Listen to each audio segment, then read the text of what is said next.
Assalamualaikum warahmatullahi wabarakatuh. Selamat pagi anak-anak. 1.2, jumpa lagi dengan Bu Halimah. Ya, kita pertemuan kali ini akan masih membahas tentang teks eksposisi. Untuk pertemuan yang pertama kemarin kita sudah membahas unsur-unsur teks eksposisi, yaitu ada pengertian, ciri-ciri, dan unsur-unsur utama teks eksposisi. Untuk yang pertemuan yang kedua, kita sudah membahas tentang menyimpulkan isi teks eksposisi. Di situ ada jenis-jenis paragraf. Untuk yang ketiga, kita membahas tentang struktur dan kaidah teks eksposisi sekaligus menyajikan teks eksposisi. Jadi minta tolong kepada anak-anak sila dicermati dan dipahami. Jika tidak paham bisa ditanyakan karena di bagian akhir nanti ada soal mengenai struktur dan kaidah teks eksposisi sekaligus menyajikan teks eksposisi. Ya, selanjutnya yaitu struktur teks eksposisi. Ini dibagi menjadi 3 ya. Yang pertama itu adalah bagian yang namanya tesis. Bagian yang kedua namanya rangkaian argumen, dan bagian yang ketiga yaitu penegasan ulang. Untuk pengertian tesis yaitu berupa pengenalan isu, masalah, ataupun pandangan penulis secara umum tentang topik yang akan dibahasnya. Semisal, ini contohnya, terjadi banjir di desa Ciliwung. Nah, di bagian tesis ini maksudnya pengenalan isu seperti ini. Banjir diakibatkan karena masyarakat desa Ciliwung sering membuang sampah sembarangan.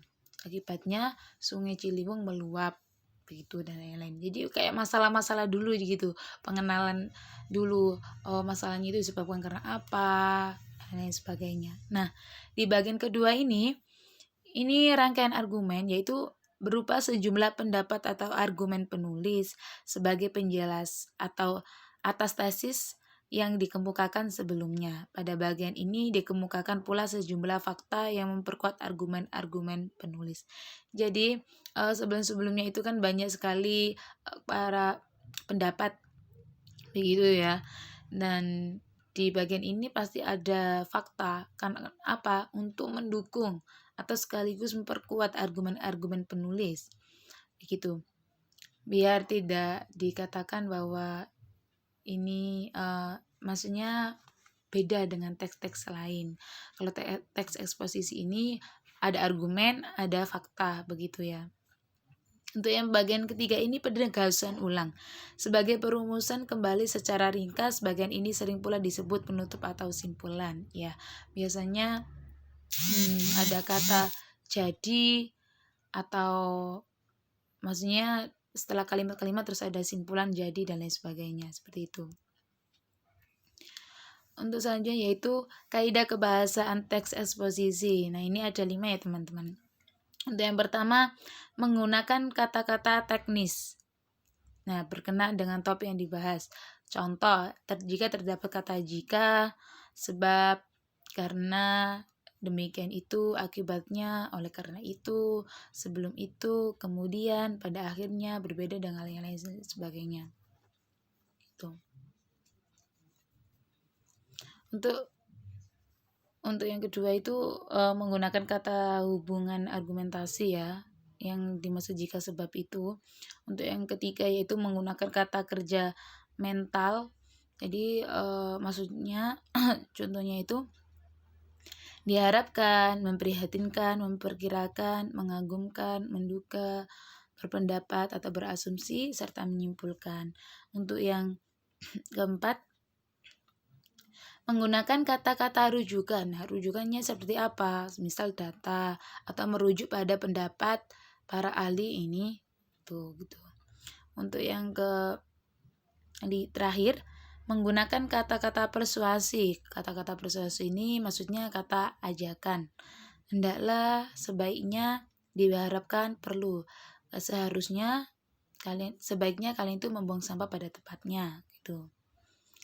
Atau dan sebagainya. Nah, ini Biasanya dalam teks eksposisi itu menggunakan kata denotatif. Untuk selanjutnya yaitu menyajikan teks eksposisi. Untuk langkah-langkah penyajiannya itu terdapat 5. Nah, yang pertama, menentukan isu atau permasalahan yang akan dibahas. Yang kedua, membaca berbagai sumber yang berkaitan dengan isu yang dipilih atau melakukan sejumlah pengamatan lapangan terlebih dahulu. Jadi tanya-tanya dulu, baru kita membuat teks eksposisi gitu. Yang ketiga, mendaftar topik-topik yang berkaitan dengan isu berdasarkan hasil-hasil membaca dan langkah-langkah pengamatan. Yang keempat, menyusun kerangka karangan struktur teks eksposisi, topik-topik yang disusun secara sistematis dengan pola berikut. Yang kelima, mengembangkan kerangka yang telah disusun menjadi teks eksposisi. Pada tahap ini harus menjadikan topik-topik itu menjadi argumen-argumen yang jelas dan logis. Di samping itu, kaidah-kaidah kebahasaan juga perlu diperhatikan. Seperti itu. Untuk ini kegiatan penyuntingan. Jadi, jika kalian mau membuat teks eksposisi, kalian harus melakukan penyuntingan juga. Nah, ini ada tiga aspek yang harus diperhatikan. Yang pertama, aspek isi terkait dengan daya tarik isu, kelugasan, argumen, dan kelengkapan fakta gitu.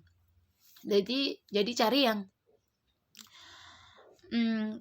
isu yang menarik sedemikian di kalangan masyarakat dan sekarang. Contohnya sekarang tentang pandemi. Jadi kalian bisa membuat teks eksposisi tentang pandemi seperti itu. Terus selanjutnya, aspek struktur penyajian berkaitan dengan kelengkapan dan ketepatan susunan antar bagian teks. Jadi struktur penyajiannya juga harus ikut ya, maksudnya berpola. Kayak tadi sudah dijelaskan sama Ibu bahwasanya struktur kaidahnya ada 3. Berarti harus urut gitu ya, harus tesis dulu. Tuh. Harus tesis dulu, kemudian rangkaian argumen, kemudian penegasan ulang. Jadi nggak boleh penegasan ulang, maksudnya dibolak-balik, nggak boleh seperti itu. Biar tahu gitu kalau ini jika membedakan dengan teks deskripsi dengan teks eksposisi itu beda gitu ya. Terus selanjutnya aspek yang ketiga yaitu aspek kaidah kebahasaan terkait dengan ketepatan penggunaan kata sesuai dengan karakteristik teks eksposisi. Gitu. Jadi selain kita di sisi lain kita memikirkan isu apa, kita juga harus memikirkan kaidah kebahasaannya begitu. Seperti tadi sudah contohkan Ibu, ada kata rujukan, ada penghubung, begitu ya. Jadi benar-benar dipahami juga. Nah, itu tadi rangkaian materi yang sudah dijelaskan sama Ibu. Selanjutnya akan ada soal ya berupa di dokumen Word. Setelah ini Ibu kirim ya. Untuk anak-anak, terima kasih sudah menonton video pembelajaran ini. Jika ada yang kurang paham bisa tinggalkan materi di kolom komentar. Terima kasih semuanya. Jangan lupa subscribe ya. Share, like, comment, share, and subscribe. Terima kasih. Tetap semangat belajar di rumah, jaga kesehatan, dan jaga pola makan juga. Jangan lupa kalau keluar anak-anak sedia hand sanitizer dan juga pakai masker gitu. Semangat. Terima kasih semua. Assalamualaikum warahmatullahi wabarakatuh.